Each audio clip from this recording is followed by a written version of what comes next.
C'est un réel plaisir, mesdames, messieurs, que de vous retrouver tous les jours à cette occasion, celle de la revue de presse, que j'ai le plaisir de présenter cette semaine avec une dame, une beauté, une gracieuse. Elle, c'est Stéphine Bonjo. Professeur Stéka, bienvenue à vous aussi, mesdames, messieurs. Merci de rester sur CAM News 24. On commence tout de suite avec le quotidien Ouest Littoral qui parle de la célébration de l'unité avec des thèmes guerriers. Mai 2004, le thème de la fête du 20 mai est paix, unité nationale et lutte contre la pauvreté. Depuis lors, tous les thèmes ont un rapport avec l'armée, comme si cette unité était le fruit d'une guerre. Armée et nation ensemble pour relever les défis sécuritaires pour un Cameroun émergent est le thème de cette année. De quoi a-t-on peur? Point d'interrogation, c'est allé en page 8 de Ouest Littoral. Ouest Littoral qui nous parle ce jour de sanctions et nous parle d'un agent de l'État suspendu. C'est une information à retrouver en page 5 de ce journal. En page 5 aussi, Berthois, 18 millions de francs CFA emportés. Alors que Ouest Littoral nous parle aussi de transport et nous parle de cette grève annoncée ce 28 mai. Qu'en sera-t-il? Just wait and see. Toujours dans Ouest Littoral, abandon de domicile. Cette fois-ci, un artiste Ranz, on le connaît très bien, qui est accusé. C'est à lire en page 4 du journal. Une note un peu triste depuis quelques jours, depuis quelques semaines déjà, on sait que Moïse Banteke a avalé son microphone. Inhumation ce 1er juin 2013 dans son village. Le quotidien Le Mutation parle aussi du 20 mai 2013. Plus de 4 milliards pour la réception au Palais de l'Unité. Repas, boissons, décorations, cartons d'invitation constituent les postes de dépenses à régler par la présidence. 13 000 personnes invitées cette année contre 2500 les années précédentes. Le journal de Xavier Messé nous parle de l'opération Épervier en nous présentant deux visages très connus du paysage camerounais. Notamment, nous parle de l'enquête sur l'affrontement entre Amadou Ali et Laurent Esso, l'affaire d'Orcolins met au grand jour, la rivalité entre les deux ministres. En page 4 du même journal, Extrême Nord, les membres de Boko Haram se réfugient au Cameroun. Face à la répression de l'armée nigériane, les membres de la secte islamiste sont en débandade au Tchad et au Cameroun.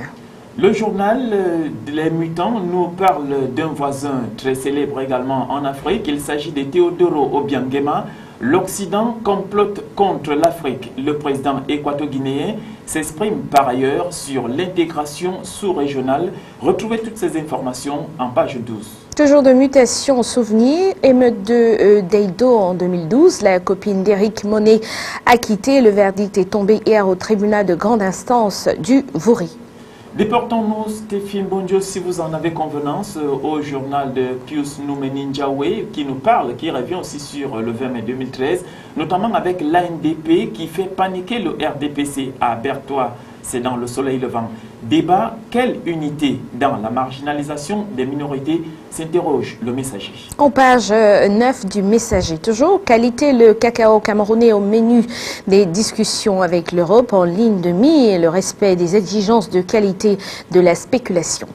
Nous parlons agro-industrie toujours avec le Messager et pour nous attarder sur une plantation très reconnue célèbre, Héraclès Farms, des centaines d'emplois menacés. La suspension de ces activités envoie de nombreux Camerounais au chômage. Retrouvez tous les détails en page 9. On parle football aussi dans le quotidien Le Messager. Deux ministres dans la bataille contre Ea Mohamed, Philippe Bargabois et Grégoire Oona dans un plan pour faire tomber le président sortant de la FECAFOOT. À 3 jours de l'élection, les protagonistes peaufinent leur stratégie.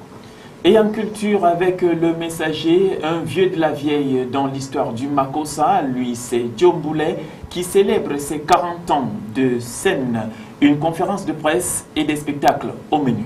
Le Septentrion est au rendez-vous de la revue de la presse sur CAM News 24 et titre transhumance politique. Paul Biya divise les sénateurs. Le projet de loi portant règlement intérieur de la Chambre haute du Parlement a été reçu par le bureau d'âge vendredi dernier.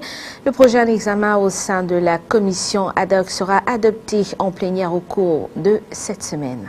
Oui, Stéphine, bonjour. Restons à la Chambre haute du Parlement pour présenter ses aveux de Bebnon Payoun qui dit, je cite, « Je remercie Iya Mohamed pour mon élection au Sénat. Élu sénateur dans la région du Nord, le vice-président de l'Association des producteurs de coton africain se confie.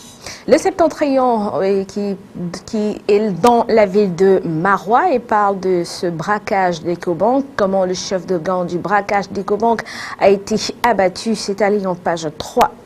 Ne quittons pas le Septentrion et restons dans cette région, plus précisément dans la Damawa, où l'ex-sous-préfet de Meganga sera devant le juge d'instruction.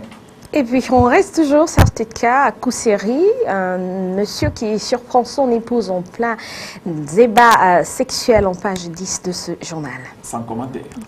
Voilà, c'est donc cette information qui nous amène de l'autre côté du triangle national et nous commençons avec le journal Aujourd'hui en France.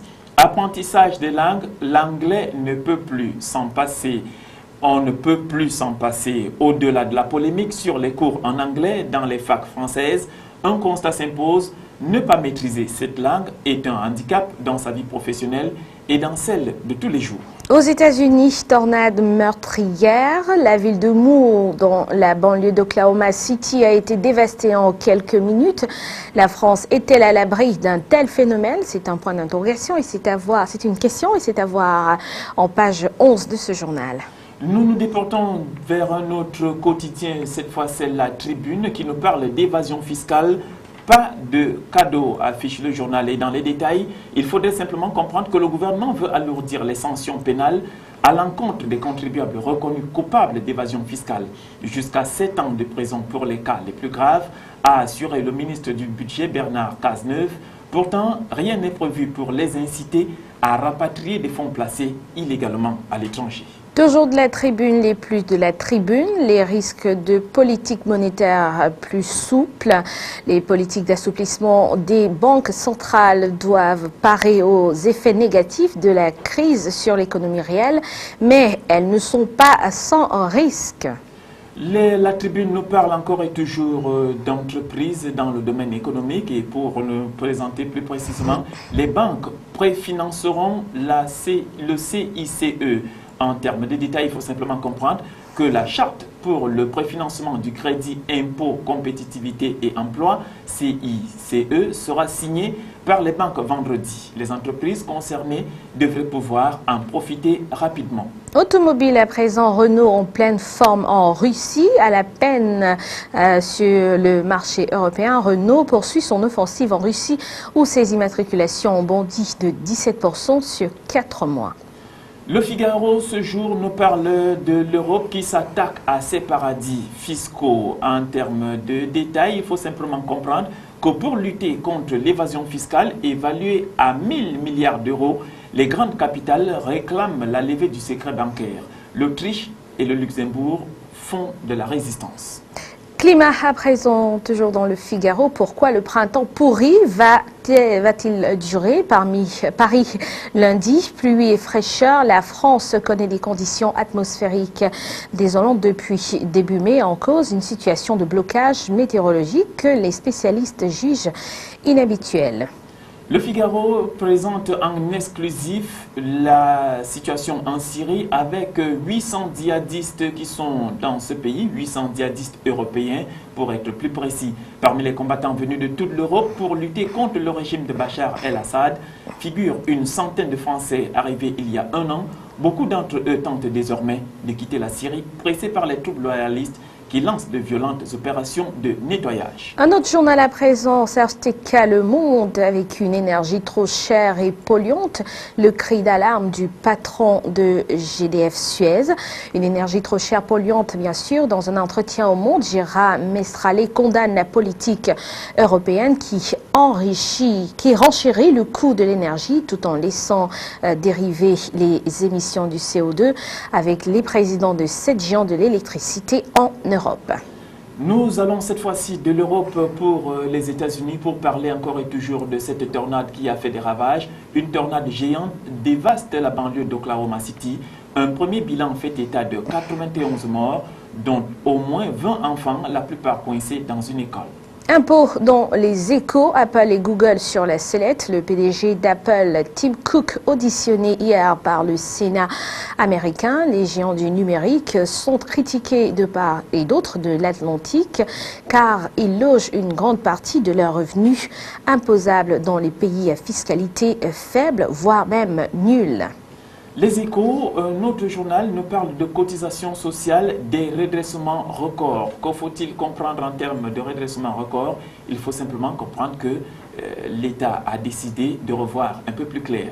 Stéphane Gauthier. Et comment la production automobile européenne a mis le cap à l'Est, toujours dans les Échos, cette fois-ci industrie, en 10 ans la part des pays de l'Est et de la Turquie dans la production européenne a plus que triplé. Nous parlions de cotisation sociale tout à l'heure, des redressements records. Le bilan 2012 des contrôles URSSAF va faire,